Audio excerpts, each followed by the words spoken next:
Hello दोस्तों, स्वागत है आप सभी का आपके अपने चैनल से शर्मा जी पर। जैसा कि आप सभी लोग जानते हो कि मैं आप लोगों के लिए एजुकेशन से रिलेटेड वीडियो लेकर आता हूं। आज मैं आप लोगों को बताने वाला हिंदी का लिंक टॉपिक बहुत ही इंपॉर्टेंट टॉपिक है।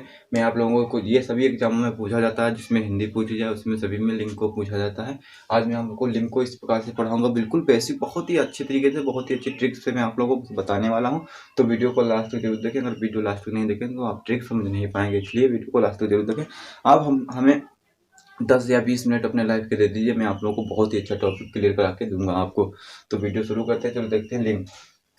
तो पहले हम लिंग आप लोगों को बताते हैं लिंग होता क्या है। तो लिंग क्या, लिंग की परिभाषा का डेफिनेशन बताया तो क्या होता है, जिन संज्ञा शब्दों से हमें क्या होता है, जिन संज्ञा शब्दों से हमें नर या मादा जाति का बोध होता है उसे ये क्या कहते हैं, लिंग कहते हैं। क्या हो, जिन संज्ञा शब्दों से हमें नर या मादा जाति का बोध होता है उसे क्या कहते हैं, लिंग कहते हैं। ठीक है, उसके बाद क्या कहते हैं, लिंग का शाब्दिक अर्थ क्या होता है। तो लिंग का जो शाब्दिक अर्थ क्या होता है, लिंग का शाब्दिक अर्थ जो होता है वो चिन्ह या निशान होता है। क्या होता है, चिन्ह या निशान होता है लिंग का शाब्दिक अर्थ। ठीक है, यहाँ से क्वेश्चन बनता है, क्वेश्चन पूछा गया था एक एग्जाम में कि पूछा था कि लिंग का शाब्दिक अर्थ क्या है। तो लिंग का शाब्दिक अर्थ क्या होता है, वो होता है चिन्ह या निशान होता है। क्या, चिन्ह या निशान होता है। तो लिंग, आप हमसे पूछे लिंग के प्रकार होते हैं, तो लिंग के जो प्रकार होते हैं वो हिंदी में तो दो होते हैं। हिंदी में कितने होते हैं, हिंदी में दो होते हैं। कौन कौन से होते हैं, एक तो स्त्रीलिंग होता है, एक पुल्लिंग होता है। लेकिन आपसे संस्कृत में कितने होते हैं, संस्कृत में तीन होते हैं। जब हम लोग पढ़ते आ रहे हैं स्टार्टिंग से, कौन कौन से होते हैं, एक तो होता है स्त्रीलिंग, होता है पुल्लिंग, और एक होता है नपुंसक लिंग। ठीक है, ये तीन लिंग थे, लेकिन हिंदी में सिर्फ दो लिंग है। कौन कौन से, स्त्रीलिंग है, पुल्लिंग। ठीक है, दो लिंग है। अब मैं आप लोगों को इसमें ट्रिक की बात करूं तो ट्रिक क्या है, सबसे अच्छी ट्रिक मैं आप लोगों को अगर पहले ही बता दूं तो कौन सी होगी, तो ट्रिक सबसे अच्छी होगी तो मतलब जैसे पुल्लिंग में हम अगर किसी की बात करें तो इससे अच्छा से ज्ञात कर सकते हैं। जैसे अभी बताऊंगा मैं उदाहरण देकर, और स्त्रीलिंग में अच्छी। ठीक है, अच्छी, तो इसे किस प्रकार से ज्ञात करेंगे, जैसे कि मैंने एक उदाहरण ले लिया, उदाहरण लिया कि इसमें से ले लिया कि देवनागरी एक अच्छा लिपि है या एक अच्छी लिपि है, बताइए। तो देवनागरी एक अच्छी लिपि है ना, तो अच्छी लिपि तो स्त्रीलिंग में चला गया। तो इसलिए जो अच्छी शब्द से ज्ञात हो उसी वो उसे स्त्रीलिंग कहते हैं, जो अच्छा शब्द से ज्ञात हो उसे पुल्लिंग कहते हैं। जैसे एग्जाम्पल मैंने इसमें ले लिया, जैसे किसी भी देश को ले लो, भारत एक अच्छी देश है, सॉरी ऐसा तो हो ही नहीं सकता, बिल्कुल नहीं हो सकता। भारत एक अच्छी थोड़ी ना होता, भारत एक अच्छा देश है। तो अच्छा देश क्या हो गया, एक पुल्लिंग हो गया। क्या हो गया, श्रीलंका एक अच्छी देश है, ये तो हो गया स्त्रीलिंग में ही होता है। ठीक है, इस प्रकार से हम कह सकते हैं। अब मैं आप लोगों को स्त्रीलिंग और पुल्लिंग बताने वाला हूँ, इसमें कौन कौन से आते हैं और इनको किस प्रकार से ज्ञात पता चल सकते हैं कि ये पुल्लिंग है क्या स्त्रीलिंग है। ठीक है, तो पहले देख लिए पुल्लिंग क्या होता है। पुल्लिंग क्या होता है, इसमें क्या होता है, इसमें सिर्फ ये होता है कि जिन संज्ञा शब्दों से हमें क्या होता है, जिन संज्ञा शब्दों से हमें नर जाति का बोध होता है उसे क्या कहते हैं, पुल्लिंग कहते हैं। क्या कहते हैं, जिन संज्ञा शब्दों से हमें नर जाति का बोध होता है उसे क्या कहते हैं, पुल्लिंग कहते हैं। ठीक है, तो इसमें उदाहरण में आप लोगों को बताऊं कि इनमें क्या क्या चीजें आती है, तो इससे आप क्या कर सकते हैं। बहुत सारी चीजें आती है, मैंने थोड़ी चीजों को रखा है यहाँ पर जिससे एग्जाम्पल के तौर पर मैं आप लोगों को समझा सकूँ। आपको सिर्फ ट्रिक याद रखनी है, ट्रिक अभी वैसे मैं आप लोगों को बताया और आपको और ज़्यादा उदाहरण से समझाऊंगा तो आप लोगों को यहीं पर क्लियर हो जाएगा सारा का सारा। ठीक है, क्या होते हैं, तो संस्कृत के ट्रिक क्या है इसमें, अच्छा अच्छा लगाकर हम ज्ञात कर सकते हैं कि हाँ ये पुल्लिंग है या स्त्रीलिंग है। ठीक है, इस प्रकार से हम ज्ञात कर सकते हैं। संस्कृत की अकारांत शब्द, अकारांत शब्द क्या होते हैं, जिनके लास्ट में आ है, जैसे राम हो गया, श्याम हो गया, मोहन हो गया। ठीक है, इस प्रकार से इसमें अंत में आ है, तो ये अकारांत शब्द जो होते हैं वो किस में आते हैं, अच्छा मतलब जो आते हैं वो पुल्लिंग में आते हैं। कितने, तो कितने में किस में आते हैं, पुल्लिंग में आते हैं। ठीक है, उसके बाद देशों के नाम, जैसे भारत हो गया, अमेरिका हो गया, ब्रिटेन हो गया, फ्रांस हो गया, ये जितने भी देशों के नाम हैं, सिर्फ श्रीलंका को छोड़कर, श्रीलंका एक अपवाद है, ये स्त्रीलिंग में आता है। ठीक है, इन सभी देशों में क्या होता है, ये सभी देश जो इनके नाम होते हैं वो होते हैं पुल्लिंग। जैसे कि मान लिया अमेरिका एक अच्छी देश है, ऐसा तो हो ही नहीं सकता, अमेरिका एक अच्छा देश है। इस प्रकार से अच्छा लगा है तो आप देख लीजिएगा, यहाँ पर पुल्लिंग हो जाएगा, जहाँ पर अच्छी लग के आया है आंसर तो उसका हो जाएगा स्त्रीलिंग। ठीक है, जैसे पर्वतों के नाम भी इसमें आते हैं, पर्वतों के नाम भी क्या होते हैं, पुल्लिंग होते हैं। इस प्रकार से आपको कुछ भी याद नहीं रखना, आपको कोई ट्रिक या कोई भी अर्थ याद नहीं रखना, किसके नाम किस में आते हैं, किसमें, जैसे कि मैंने सागरों के नाम इसमें आता है। सिर्फ हम लोग अपवाद याद रखना कि बंगाल की खाड़ी अपवाद है, वो स्त्रीलिंग में आती है।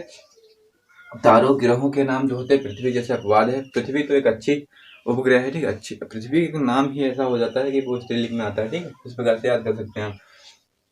तो मैं आप लोगों को बताऊं कि यहाँ पर सागर क्या है, पर्वत क्या है, हिमालय एक अच्छी पर्वत है या हिमालय एक अच्छा पर्वत है।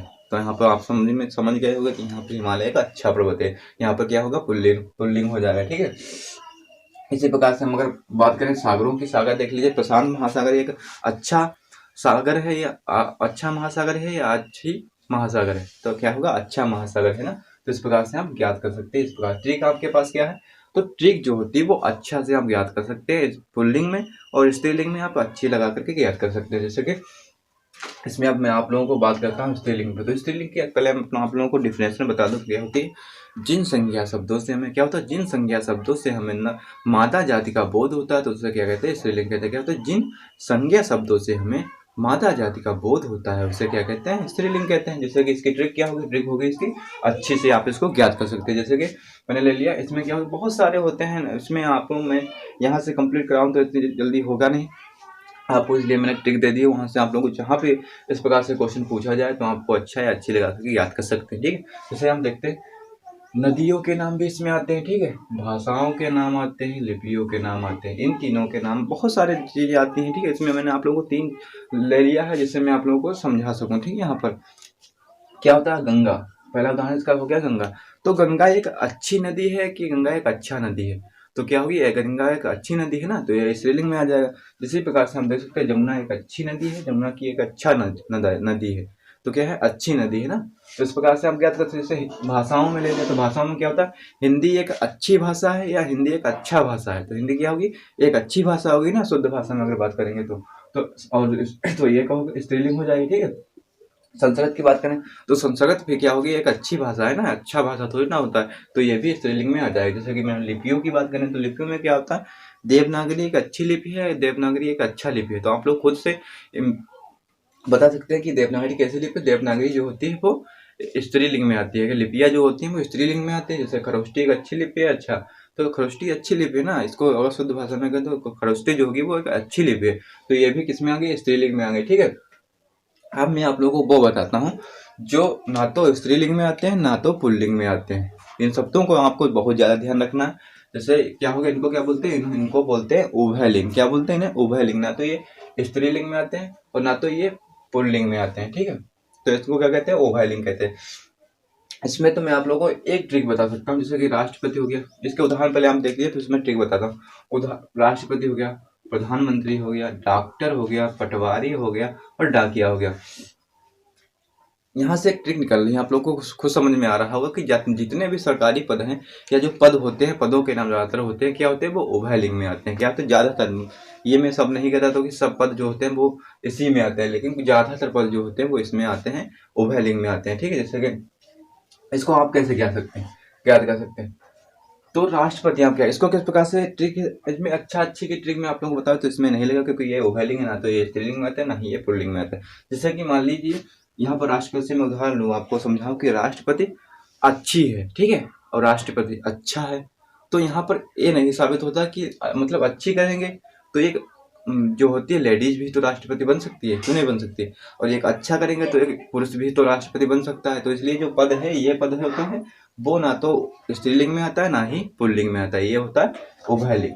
जितने भी पद होते हैं वो महिला और पुरुष दोनों ही ग्रहण कर सकते हैं, उनको चला सकते हैं भारत को, इसलिए क्या होता है, ये उभयलिंग में आता है। इसी प्रकार से देख सकते हैं प्रधानमंत्री, प्रधानमंत्री अच्छी है या प्रधानमंत्री अच्छा है, तो इंदिरा गांधी जब प्रधानमंत्री थी वो अच्छी थी, और मोदी जब प्रधानमंत्री है तो ये अच्छा है।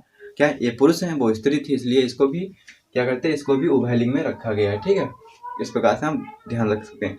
इसी प्रकार से जितने भी सरकारी पद होते हैं वो सब उभयलिंग में आते हैं। इस प्रकार से आप ट्रिक लगा सकते हैं। ठीक है, कितने सरकारी पद जो भी होते हैं वो उभयलिंग में आते हैं। सिर्फ उभयलिंग को छोड़कर इसमें ट्रिक आप लोगों को मैंने बता दिया, जिसमें सरकारी पद मिल जाए वहां पर ज्यादातर जो होता है वो उभयलिंग होता है। ठीक है, तो ये था इसका बेसिक एनालिसिस, मतलब मैंने आप लोगों को जहाँ से क्वेश्चन बनते हैं ये सब बता दिया कि बहुत ही शॉर्ट ट्रिक से मैं आप लोगों को बता चुका हूँ कि आप लोगों को समझ में भी आया होगा। अगर समझ में आया है तो स्क्रीनशॉट लगा के रख लीजिए आप इसका, और समझ में आया हो तो वीडियो को लाइक करें, शेयर करें, सब्सक्राइब करें, चैनल को ज़्यादा से ज़्यादा शेयर करें, जिससे कि आप लोगों को मैं अच्छा से अच्छा कंटेंट ला सकूँ और मैं आप लोगों को पढ़ा सकूँ।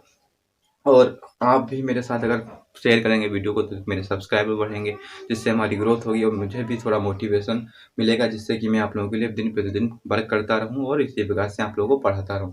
तो यहाँ तक वीडियो देखने के लिए thanks for watching this video.